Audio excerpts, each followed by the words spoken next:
नमस्कार दोस्तों, कैसे हैं आप लोग। जैसा कि जान रहते हैं आप लोग, मैं मैथ का वीडियो बनाने वाला था जो कि प्रैक्टिस मैथ सेशन का होगा, जिसका नाम है सुपर टी10 मैथ प्रैक्टिस। बहुत दिन से मैं वीडियो नहीं बना रहा था क्योंकि मेरा सेटअप रेडी नहीं था। अब जाके मेरा स्टूडियो वगैरह में अपना लाइट वगैरह सब फिक्स कर लिया हूँ। देखिए ये लाइट वगैरह है, ये बोर्ड लगा हुआ है और पीछे भी बहुत सारा लाइट लगा दिया हूँ मैं, ताकि आराम से आप लोग को वीडियो में डेली बना सकूँ। जैसा कि आप लोग जानते हैं कि मैं सुपर टी10 मैथ प्रैक्टिस का डेली वीडियो आपके सामने लाने वाला हूँ, जो कि रहेगा NTPC, group D, UPSC, railway, जितने भी एग्ज़ाम होंगे दोस्तों, उसके जो भी मैथ के क्वेश्चन हैं वो मैं आपको डेली प्रैक्टिस करवाऊँगा। वो भी बिल्कुल बोर्ड पे और बिल्कुल कंसेप्ट के साथ, इंट्रो के साथ। जो भी प्रॉब्लम होगा दोस्तों, बिल्कुल ईजी वे में आपको मैं यहाँ पढ़ाऊँगा और बिल्कुल समझाऊँगा कि आपको किस तरह करना है। तो ज़्यादा समय ना लेते हुए चलते हैं, आपको पहला सेशन स्टार्ट करते हैं आज का। चलिए चलते हैं। देखिए पहला क्वेश्चन आपकी स्क्रीन पे कह रहा है, एक व्यापारी एक वस्तु को 25% के लाभ पर बेचता है। यदि वह वस्तु को आधी दर पर खरीदता है तथा उसे पहले वाले विक्रय मूल्य पर ही बेचता है तो उसका लाभ प्रतिशत क्या होगा।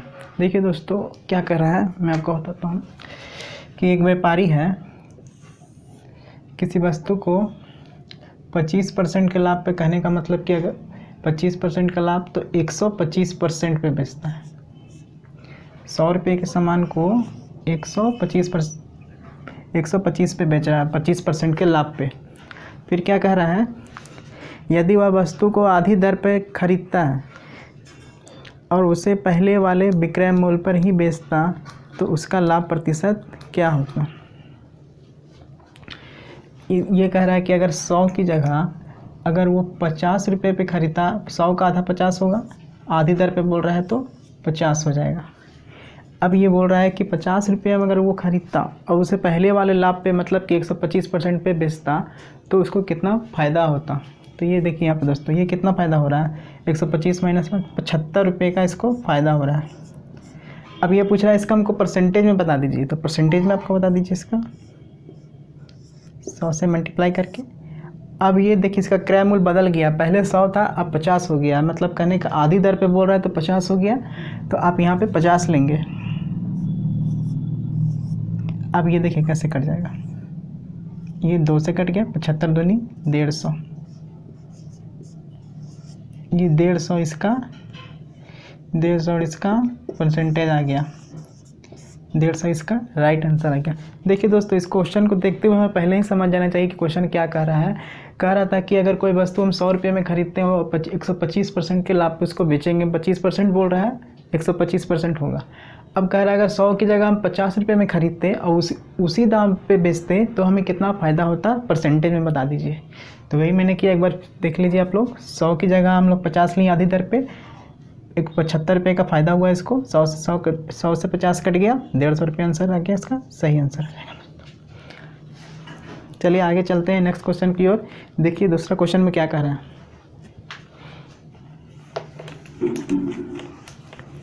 देखिए हमारा दूसरा क्वेश्चन क्या कर रहा है, 3 क्रमगत प्राकृतिक संख्याओं का योग डैश से हमेशा विभाजित होता है। ये कह रहा है कि 3 क्रमगत प्राकृतिक संख्या है जो डैश से मतलब कि कोई संख्या से विभाजित होता है हमेशा। अब देखिए आपको क्या समझना क्या है, तो मैं आपको बता देता हूँ कि 3 प्राकृतिक संख्या। अब आप लोग के दिमाग में आएगा प्राकृतिक संख्या क्या है। प्राकृतिक संख्या वो जो कि हम लोग को प्राकृतिक द्वारा मिला है, जैसे कि 1, 2, 3। जीरो नहीं होगा, जीरो क्यों इसलिए नहीं होगा क्योंकि वो जीरो ऐसे भी नहीं होगा क्योंकि वो होल नंबर है। जीरो किसने दिया, आर्यभट्ट ने दिया है, तो इसलिए आपको क्या देगा, प्राकृतिक संख्या जो कि 1, 2, 3 होगा। देखिए आप लोग एग्जाम्पल लेके भी मैं आपको कैसे बनाया जाता है क्वेश्चन मैं आपको दिखाता हूँ। ये क्वेश्चन एग्जाम्पल लेके ही बनाइएगा आप। जैसे मान लीजिए कि 1 है, 2 है, 3, ये आपका 6 हो गया। और कोई नंबर ले लेते हैं, मान लीजिए 4 है, 5 है, 6 है, ये हो गया। तो ये आपका 6, 5, 11 और 6, 4, 10, 15 हो गया। मान लीजिए छोटा छोटा सा नहीं, आपको बड़ा लेके दिखाता हूँ मैं। 101 है प्लस 102 प्लस 103, ये हो जाएगा आपको 306। अब ये सब संख्या बोल रहा है कि किसी एक, जो नीचे आपको ऑप्शन दिया है उसे किसी एक से विभाजित होगा हमेशा। मान लीजिए आप 9 लेके बनाइएगा तो 9 तो आपका नहीं होगा, 6 नहीं डिवाइड होगा, 15 नहीं डिवाइड होगा। अब मान लीजिए 21 दिया हुआ, 21 भी नहीं होगा। 3 जो है आपका, 3 सबसे डिवाइड हो जाएगा। इसको डिवाइड कीजिएगा तो आपका 2 आएगा, इसको डिवाइड कीजिएगा तो आपका 5 आएगा, इसको डिवाइड कीजिएगा तो आपका 1 0 2 आएगा।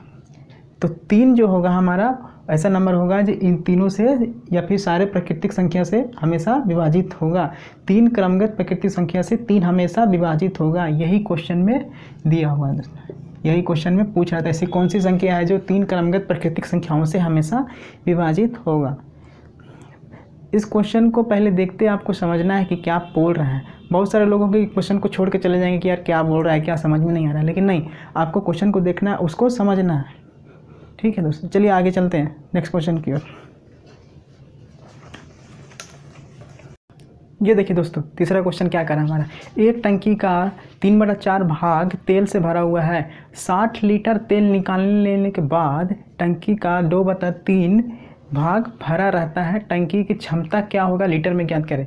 देखिए ये क्वेश्चन काफ़ी अच्छा है दोस्तों, मैं इसको बताता हूँ आपको किस तरह करना है। इसमें कह रहा है एक टंकी का 3/4 भाग तेल से भरा हुआ है, तेल से भरा हुआ है। एक टंकी का 3/4 भाग तेल से भरा हुआ है, 3/4 भाग तेल से भरा हुआ है। फिर क्या कर रहा है, 60 लीटर तेल निकालने के बाद टंकी का 2/3 भाग भरा रहता है। 60 लीटर तेल निकालने के बाद टंकी का 2/3 भाग तेल से भरा रहता है। अब देखिए दोस्तों, अब इस पर क्या करना है कि आपको टंकी का कैपेसिटी आपको पता नहीं है, टंकी का आपको कैपेसिटी निकालना है। आप मान लीजिए इसका 4 या 3 का मल्टीपल ले लीजिए या फिर इसका एलसीएम ले लीजिए। इसका एलसीएम क्या हो जाएगा, इसका एलसीएम हो जाएगा मान लीजिए आपको, तो टंकी का कैपेसिटी हो गया ये 12 आ गया, 3 × 4 12 होगा। तो मान लीजिए कैपेसिटी इसका 12 है, 3/4 पहले निकालता है, तो 12 इसका हो गया। 3/4 भाग निकालने के बाद आपका बच गया 9 इसका बच गया। अब उसके बाद क्या रहा है, 60 लीटर तेल निकालने के बाद, 60 लीटर तेल निकालने के बाद आपका बच गया 2/3, ये आपका हो गया 8। अब देखिए, अब इसको माइनस कर दीजिए, कितना आया, 1 आया। अब ये पहले है टंकी का एक भाग जो भरा हुआ था, तेल से भरा हुआ था, इसका है, और उसके 60 लीटर तेल निकालने के बाद क्या है, ये इसका है। अब उसके बाद कितना हो रहा है, 1 आ रहा है। अब जो बोल रहा है 60 लीटर तेल निकालने के बाद, तो यहाँ पे कितना आ रहा है, 1 आ रहा है। अब देखिए 1 किसके बराबर हो गया, 1 आपका 60 के बराबर हो गया, क्योंकि बोल रहा है 60 लीटर तेल निकालने के बाद। तो 12 किसके बराबर हो गया, 720 के बराबर हो गया। ये आपका आंसर हो गया। इस तरह का क्वेश्चन आपके एग्जाम में करके आना है, इसको छोड़ के नहीं आना है। बहुत लोग सोचते हैं कि यार इसमें क्या बोल रहा है, क्या नहीं बोल रहा है। अब इसको बेसिक आपको पता रहेगा तो आप इसको क्वेश्चन को कर लीजिएगा, लेकिन आपको बेसिक नहीं पता रहेगा तो आप इस क्वेश्चन को वहाँ पे आप गड़बड़ा जाइएगा। तो इसको आप समझ लीजिए। मैं एक बार फिर बता देता हूँ आपको,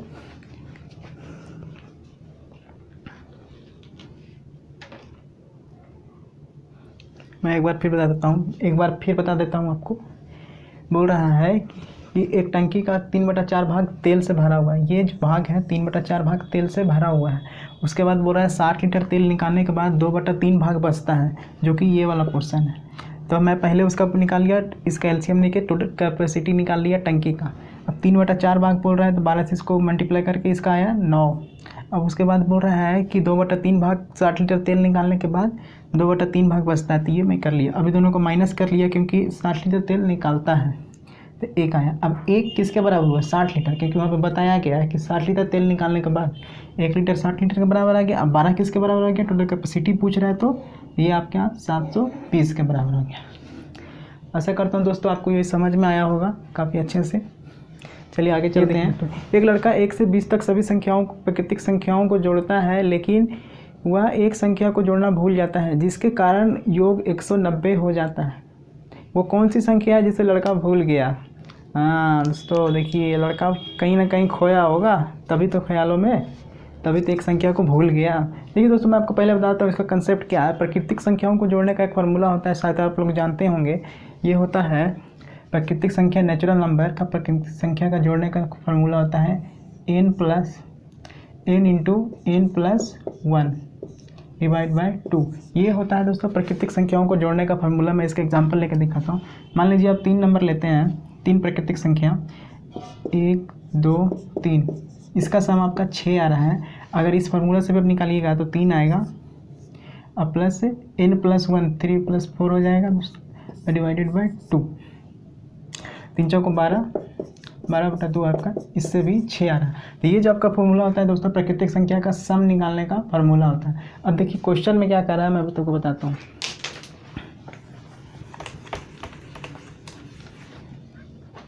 क्वेश्चन में कह रहा है एक लड़का 1 से 20 तक दोस्तों, अब फार्मूला लिख लीजिए पहले, n+1 डिवाइड बाई 2, 1 से 20 तक 20 संख्या बोल रहा है तो आप 20 ले लीजिए,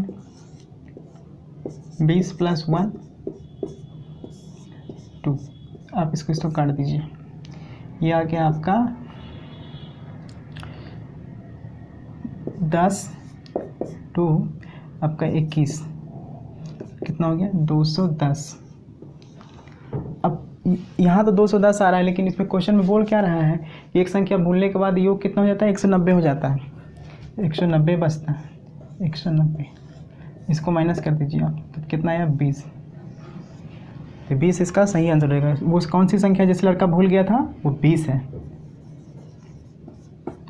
इस अगर ये आपको सिंपल में कहता है कि n+ इतना प्राकृतिक संख्या इसका योग क्या होगा तो बहुत लोग बना देते हैं, लेकिन इसको क्वेश्चन को घुमा के बोल दिया तो इसमें लोग फंस जाते हैं कि क्या बोल रहा है क्या नहीं बोल रहा है।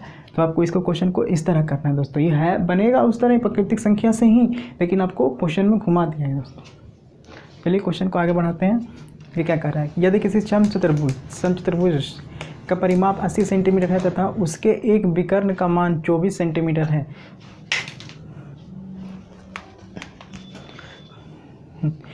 ये देखिए, यदि किसी समचतुर्भुज का परिमाप 80 सेंटीमीटर है तथा उसके एक विकर्ण का मान 24 सेंटीमीटर है तो उसका समचतुर्भुज का क्षेत्रफल सेंटीमीटर में क्या होगा। अब देखिए दोस्तों रोम्बस का क्वेश्चन रोम्बस का क्वेश्चन दोस्तों आपके एग्जाम में एक क्वेश्चन निश्चित है आएगा ही आएगा, ये गारंटी आप कहीं पे लिख लीजिए। रोम्बस का एक क्वेश्चन आपका एडवांस मैथ से क्वेश्चन जरूर आएगा। देखिए दोस्त, आप पहले रोम्बस का प्रॉपर्टी जान लीजिए, रोम्बस होता क्या है।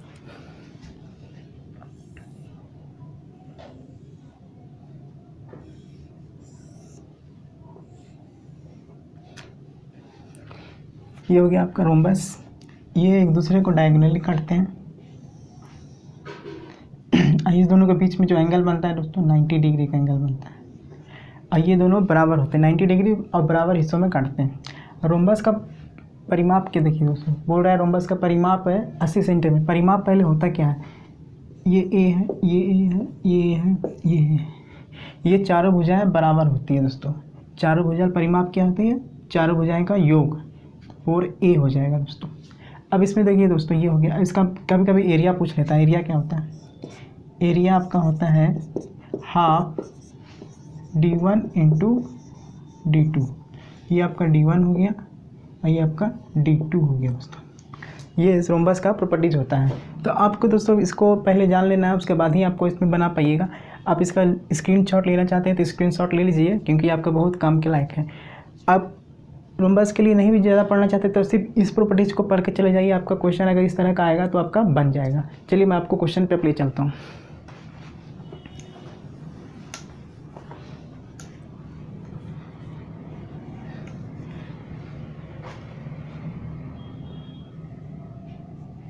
देखिए क्वेश्चन में बोल रहा है कि एक समचतुर्भुज का परिमाप 80 सेंटीमीटर है। 80 सेंटीमीटर कहने का मतलब इसका परिमाप दिया हुआ है। आप इसको चारों का योग होता है तो इसको आप 4 से डिवाइड कर दीजिए तो आपका 20 आ गया दोस्तों। अब ये आपका हो गया 20।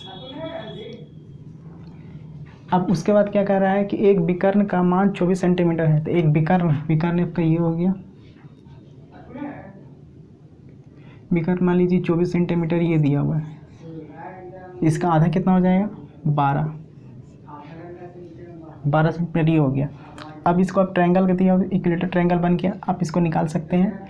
ये एंगल आपको निकालना है, देख लीजिए आपका 20 का हो गया 400, इसका हो गया 144, ये आपका आ जाएगा -6 256, ये आपका आ गया 16, ये आपका एंगल आ गया जो भी आया दोस्तों ये 16 आ गया।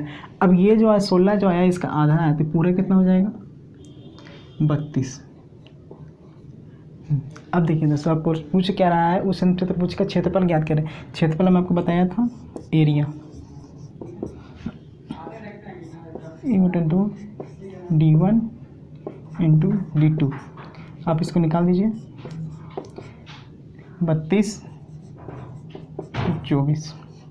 आप इसको निकाल लीजिए, 12 से ये कट जाएगा, आपका आ जाएगा आंसर आ जाएगा 4। आपका जो आंसर आ जाएगा आपको दोस्तों 4 8 3 384 इसका सही आंसर है दोस्तों।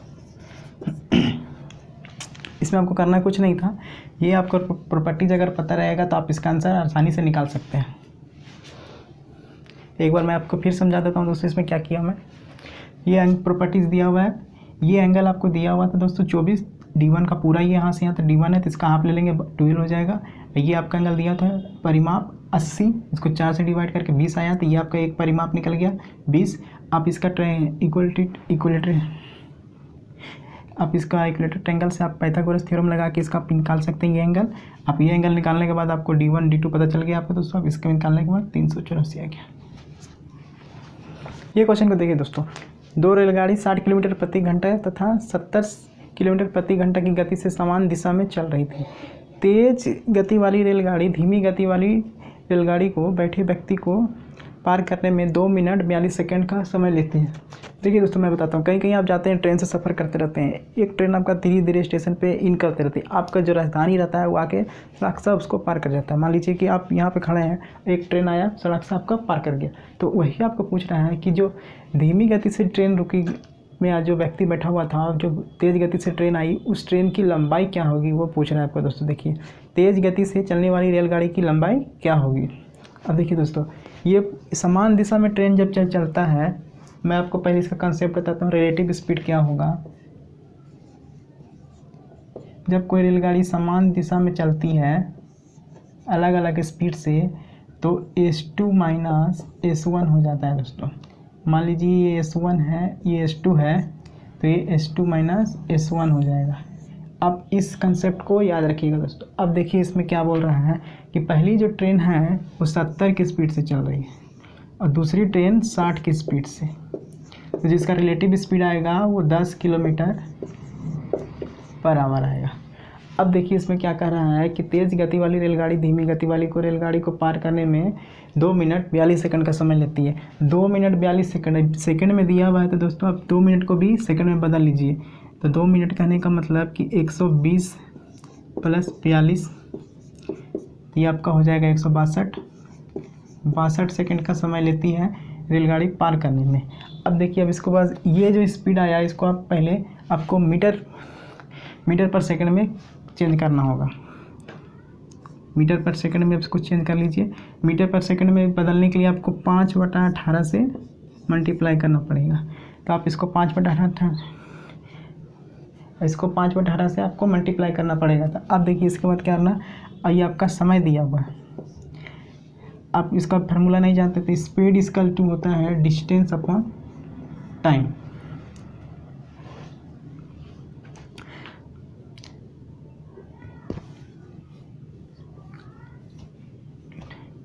तो अब यहाँ पे रेलगाड़ी का डिस्टेंस पूछ रहा है, तो डी हो जाएगा आपका, ये हो जाएगा आपका 162, ये आपका हो गया स्पीड और ये हो गया टाइम। आप इसको मल्टीप्लाई कर दीजिए, ये कट जाएगा 18 × 9 45, हाँ ठीक है। अभी आप इसको मल्टीप्लाई 10 × 5 50, 50 × 9 45, 450 मीटर रेलगाड़ी का 450 मीटर उसका लंबाई हो जाएगा रेलगाड़ी कहने के। अब इसमें देखिए दोस्तों, इसमें शुरू से मैं आपको बार फिर से बता देता हूँ। कह रहा था कि कोई गाड़ी मतलब स्टेशन पे इन कर रही है, उसमें एक व्यक्ति बैठा हुआ है और कोई गाड़ी पीछे से आई तेज़ स्पीड से, उसको पार कर गई। तो उसको पार करने में उसका ट्रेन का जो स्पीड था, रुकी हुई ट्रेन से उसका स्पीड ज़्यादा था। अब उसको पार करने में जो ट्रेन पार की उसका डिस्टेंस क्या होगा वो ये पूछ रहा था दोस्तों। आप यहाँ पर रिलेटिव स्पीड निकाल लिए S2 माइनस S1 करके, तो आपका 10 आया। उसके बाद आपका जो टाइम दिया हुआ था 2 मिनट 42 सेकंड, उसको सेकंड में कन्वर्ट कर लिए तो 160 सेकंड आ गया। अब ये आपका स्पीड निकल गया, ये आपका टाइम निकल गया। तो डिस्टेंस निकालने के लिए क्या फॉर्मूला होता है, स्पीड इंटू टाइम। आप स्पीड को इंटू टाइम से मल्टीप्लाई कर दिए तो आपका 450 मीटर डिस्टेंस निकल गया दोस्तों। आशा करता हूँ आपको क्वेश्चन को ये समझ में आया होगा दोस्तों। काफ़ी अच्छा क्वेश्चन था ये। आप इस क्वेश्चन के स्क्रीनशॉट लेना चाहते हैं तो ले लीजिए।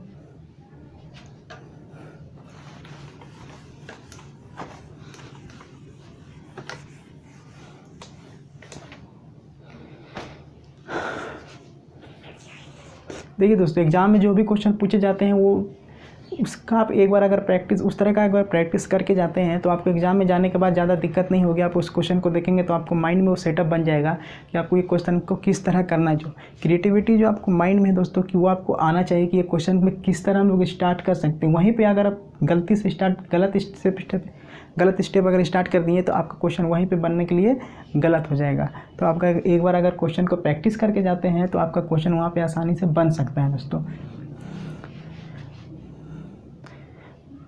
बन सकता है। ये क्वेश्चन देखिए, ये क्वेश्चन आपको एक बार इसका आंसर हमको बताइएगा दोस्तों कमेंट में। अगर ये क्वेश्चन का आप आंसर बना लेते हैं तो इस क्वेश्चन का हमको कमेंट में आंसर बता दीजिएगा। अगर तो आप क्वेश्चन बना लीजिएगा।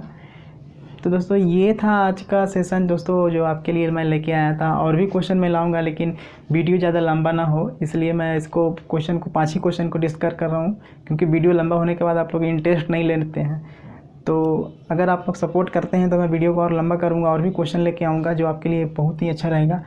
एक चीज़ और दोस्तों कि मैं जितने भी क्वेश्चन करा रहा हूँ आप इसको डेली करिए दोस्तों। 5 क्वेश्चन 10 क्वेश्चन आप डेली प्रैक्टिस कीजिए इस तरह का। आपका देखिएगा स्पीड आपको दोस्तों 1 महीने के अंदर डबल स्पीड में हो जाएगा। अगर आप अभी तक 6 क्वेश्चन बना रहे हैं, 5 क्वेश्चन बना रहे हैं, तो 1 महीने के बाद आप 10 में से 8 क्वेश्चन 9 क्वेश्चन बनाने लगिएगा। तो ऐसा कहता हूँ दोस्तों आपका सेशन ही अच्छा लगा होगा। अगर हमारा सेशन अच्छा किया लग रहा है तो हमारे वीडियो को लाइक करें और चैनल को सब्सक्राइब कर लें दोस्तों। तो चलिए दोस्तों चलते हैं, धन्यवाद।